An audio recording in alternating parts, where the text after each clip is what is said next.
안녕하세요. 황원영의 기억이 진행자 박순복입니다. 오늘 저희 시대증언에서는요. 파란만장한 한국 근현대사를 온몸으로 겪어오신 성철은 어르신을 모시고 이야기 나눠보겠습니다.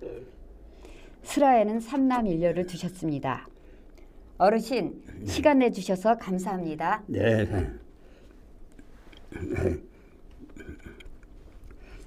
이거 뭐 이런 걸 다 그저 살아온 얘기뿐이요. 자식들 덕분에 이렇게 늙어서 인터뷰도 하고 감사할 따름입니다. 어르신의 삶은 그 자체로 우리 역사 속의 한 페이지라고 생각해요. 1929년생이죠. 젊은 시절 일제강점기라는 힘든 시기를 보내셨고요. 특히 17살 때 징용으로 끌려가셨다고 들었습니다. 그때 상황이 어땠는지 얘기해 주실 수 있을까요? 그때는 나라가 힘이 없을 때라 젊은 사람들은 영문도 모르고 끌려가는 게 다반사였어요. 그 당시 한경북도 회령이라는 먼 곳 광산까지 가서 얼마나 고생했는지 몰라요. 매일매일이 고통이었습니다. 언제 고향에 돌아갈 수 있을까 그 생각뿐이었습니다. 그러다가 8월 15일 날 광복을 맞으셨습니다. 그때 심정이 어떠셨나요? 그날의 감격은 말할 수가 없어요. 정말 꿈만 같았습니다. 이제 살았다, 고향에 돌아갈 수 있다. 얼마나 기뻤는지. 그런데 돌아가는 길도 순탄치 않았어요. 소련군이 청진에 조던하면서 길이 막혀서 정말 며칠을 걸어서 고향으로 돌아왔으면 그래도 발걸음은 가벼워서 해방이라는 희망이 있었으니까. 고향에 돌아오셔서 18살에는 약방에 취직하셨다고 들었습니다. 19엔 결혼도 하셨네요. 삼남일녀 가정도 꾸리셨고요. 해방 이후의 삶은 좀 평화로우셨나요? 잠시나마 행복한 시간이었었지. 착한 아내 만나서 자식 넷 낳고 오손도손 살았어요. 열심히 일하면서 그렇게 살아가는 줄 알았어. 그런데 1950년 6.25 전쟁이 터진 거야.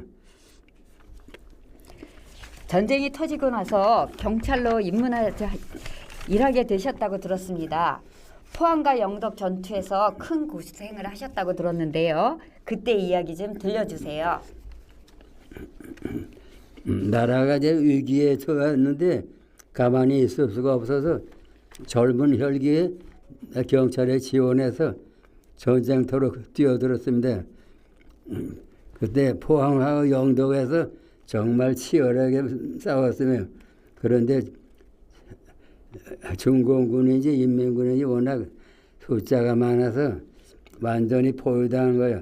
정말 죽는 줄 알았어. 그때 미군의 도움으로 간신히 구룡포로 후퇴할 수 있었는데 그때 정말 하루하루가 생사의 갈림길이었습니다. 나라를 위해 헌신한 덕분에 2000년엔 6.25 참전용사 증서도 받으셨다고 들었습니다. 김대중 대통령 명의로 된 증서라는데 그때 어떤 기분이 들었는지 궁금해요. 네, 그때 늦게나마 나라에서 내 공을 알아주는 것 같아서 울컥하더라고. 자유민주주의 수호, 국가발전, 내가 그런 거창한 거를 위해서 싸웠는지는 잘 모르겠지만 그래도 내 젊음을 바쳐서 나라를 지키려고 했던 그 마음을 알아준 것 같아서 뭉클했어. 자식들한테도 자랑스럽게 보여줬지요. 전쟁 이후에도 경찰 일을 계속 하시다가 면서기 일도 하시고 나중엔 농사 일도 하셨다면서요. 직업을 참 많이 경험하셨는데요. 특별한 이유가 있을까요? 그때는 딱히 한 가지 직업만 고집할 형편이 아니었어요. 먹고 살기 위해서 또 변화하는 시대에 맞춰서 여러 가지 일을 했던 거지. 지금 생각해보면 한 우물을 팠어야 했나 싶기도 하지만 그때 그게 최선이라고 생각했어. 자식들 먹여 살리려면 뭐든지 해야 했으니까요. 1960년대 이후 삶을 좀 여쭤볼게요. 5.16 혁명 이후에 어떤 변화가 있으셨는지, 그리고 네, 집도 그- 새로 지었다고 들었어요. 세상이 참 많이 변했지요. 혁명도 일어나고 우리 집도 스레트 지붕으로 고치고 가족 개혁도 하고 그때는 그렇게 변화에 맞춰 살아가는 게 당연한 일이었어요. 갑신년에는 집도 크게 새로 지었어. 그때는 정말 열심히 살아서 자식들 커가는 모습 보면서 힘을 냈지요. 자녀분들이 어르신께 큰 힘이 되었다면서요. 회감년도 성대하게 치르시고 어머님 백수연까지 기억에 남는 행복한 순간들도 참 많았을 것 같습니다. 그런 자식들 크는 모습을 보는 재미, 또 어머니 오래오래 건강하신 모습을 보는 게 큰 행복이었지. 며느리 사위들도 잘하고 손주, 증손주들까지 보면서 얼마나 예쁜지 몰라. 친구들하고 친목회를 만들어서 여행도 다니고 그때는 참 좋았습니다. 2000년대 들어서 농촌 사회 인구 감소로 피부를 느끼셨을 텐데요. 그 와중에 평장리 노인 회장직을 8년간이나 맡으셨다고 해요. 세월이 흐르니 젊은 사람들은 다 도시로 떠나고 마을이 텅 비어가는 걸 보면서 마음이 많이 아팠지. 그래도 남아있는 사람들끼리라도 서로 의지하면서 살아야 하겠다 싶어서 노인회장직도 맡아서 봉사했어요. 아, 그러셨군요. 2008년에는 어머님께서 106세로 세상을 떠나셨다는데요. 정말 긴 세월 함께 하셨던 어머니를 떠나보내셔서 그때 마음이 많이 힘드셨죠. 네, 그대 말로는 다 표현 못해. 하늘이 무너지는 것 같았지. 그렇게 오래 사셨는데도 떠나시니 너무나 허전하더라고요. 그래도 자식들이 잘 챙겨줘서 그나마 위안이 됐어요. 이제 어르신도 90이 넘으신 연세인데요. 그 오랜 세월을 돌아보시면서 가장 많이 떠오른 생각은 어떤 생각이었을까요? 그때 후회되는 일도 많지요. 그때 조금만 더 잘했더라면 하는 생각도 들고, 하지만 그래도 이렇게 자식들 잘 키우고 이만큼 살아온 게 어디냐 싶기도 해. 격동의 세월 속에서 참 고생이 많았습니다. 2019년부터 요양병원에 계시다가 2021년엔 안타깝게도 사모님께서 세상을 떠나셨다고 해요. 홀로 남으신 지금 마음이 어떻는지 여쭤봐도 괜찮을까요? 혼자 남으니 모든 게 다 허무하게 느껴져. 그래도 이렇게 숨쉬고 살아있는 것만으로도 감사해야겠지. 자식들이 자주 찾아와주고 그 덕분에 힘을 내고 있어. 이제 남은 시간 그저 조용히 마무리하고 싶다라니요. 오늘 소중한 이야기를 들려주신 성철은 어르신께 진심으로 감사드립니다. 어르신의 삶은 일제강점기와 6.25 전쟁 그리고 격변의 현대사를 고스란히 담고 있는 역사 그 자체였습니다. 나라를 위해 애써주신 마음 그리고 자녀들을 정성껏 길러내신 삶의 깊은 존경을 표합니다. 앞으로 건강하게 오래오래 평안하시기를 바랍니다. 감사합니다.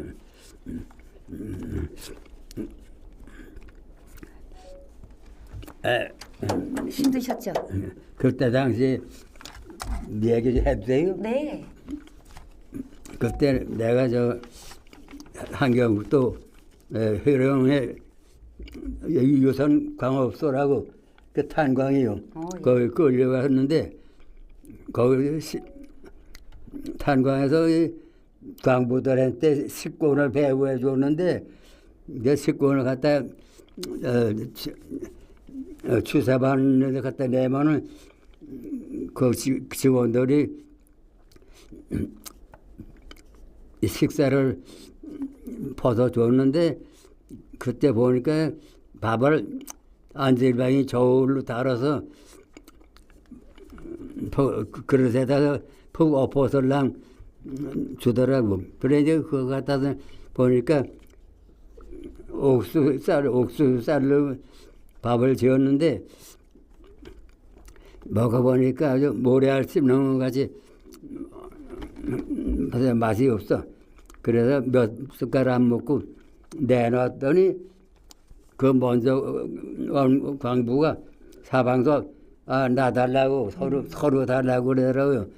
그러면서 당신들도 요 한 달만 있으면은 우리처럼 이렇게 배가 고파서 못 버릴 거라고 그렇게 말하더라고요. 그런데 그때 내가 거기 갔던 해가 1945년이요. 내 여름에 거기 끌려갔는데 광복되기 바로 전인가 봐요. 광복도 전에 해요. 예. 거기서 얼마간에 한 두 달 있다가 어느 날 하루 방송이 나오는데 그 들으니까 그 광업소 광장으로 모두 모이라고 그렇게 방송에 나와요. 그래서 그 광장에 갔더니 일본놈 광업소장이 나와서 연단에 올라서서 말을 하는데 그때가 8월 13일이에요. 예. 그런데 여기서는 뭐 보통 8월 15일이 해방이라고 이제 그러는데 8월 13일 날 그 광업소장님 말하기를 해방이라는 그런 얘기를 안 하고 여러분이 우리 광업소 형평에 따라서 고향으로 다 돌려보내야 되게 됐으니까 그렇게 알고서 모두 잘 돌아가라고 이렇게 얘기를 하더라고요.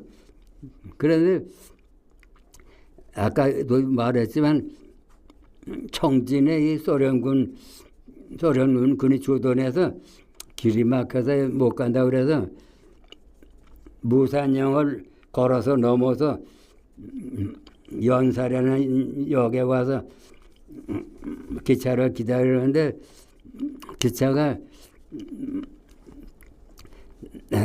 목재를 실어나르고 그러는 무게차요. 지붕도 없고 옆에 벽도 없어. 그건 넓다란 판대기만 있는 기차인데 거기 사람들이 아주 꽉 차 앉아서 기다리는데 만일 화장실에 가고 싶어서 나갔다 오면 자리가 싹 비고선 앉을 자리가 없어서 이렇게 사람이 많았어요. 그래서 언제 기차가 떠난 데는 시간도 없고 그렇게 몇 시간을 앉아 있다선 어느 때가 기차 출발해서 성진에 와서 성진에서 기차를 갈아탔어요. 그래고서 기차로 가서 3월 원주까지 무사히 도착을 했어요. 그런데 그때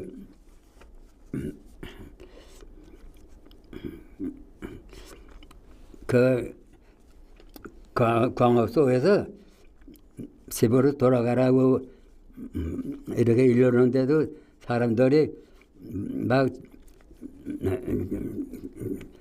울타리를 타나 먹어서 이렇게 나오고 아주 경쟁했어요. 그런데 걸어서 오는 동안에 식사를 하다 두 번 몇 개 내가 열흘이 걸려서 원주에 왔는데 열흘 동안에 밥 한 두 끼밖에 못 먹었어요. 그리고 감자, 옥수수 뭐 이런 걸 전부 때가 여름이 한창 뜨거울 때서 감자하고 옥수수가 많았는데 그 여러 사람들이 막 따서 나무 밭에 들어가서 감자 옥수수를 갖다 따먹고 이렇게 했는데 밭 주인이 내다보고서도 늘 만류하지 못해요. 워낙 인원이 많으니까 만일 만류하다가서는 되레 봉변호당에서 그냥 내버려둬라. 그래서 밥 두 끼를 몇 개 못 먹고 꼭 열흘 만에 원주에 왔어요. 그러면 14일에 출발해서 열흘 만에 원주에 오신 건가요? 네. 그 중에 밥은 두 끼밖에 못 드시고요. 네? 밥은 두 끼밖에 두 끼밖에 아 그래 못 먹고 못 그냥 드시고 감자, 감자하고 옥수수. 옥수수 뭐 그런 그 감자도 생으로다 먹어서 옥수수도 그렇고 뭐 없다 이렇게 쪼 먹거나 이러지 못하고 그냥 생감자도 먹고 그랬어요. 그러면 광복되는 길을 우리는 15일이라고 알고 있었지만 청진에서는 13일에 네. 13일에 이미 이제 집으로 돌아간다고 얘기를 해주셨네요. 그죠? 네. 성철홍 원님이 청진에서 원주까지 오는 과정을 그때 기억을 생생하게 전해주고 있는데요. 10일 만에 두 끼를 식사를 하셨다는 얘기며 그 귀한 그 역사의 그 굴곡진 그런 한 면을 우리 모두 같이 들어보게 되었습니다. 아주 귀한 말씀 감사해 드립니다. 네, 고맙습니다.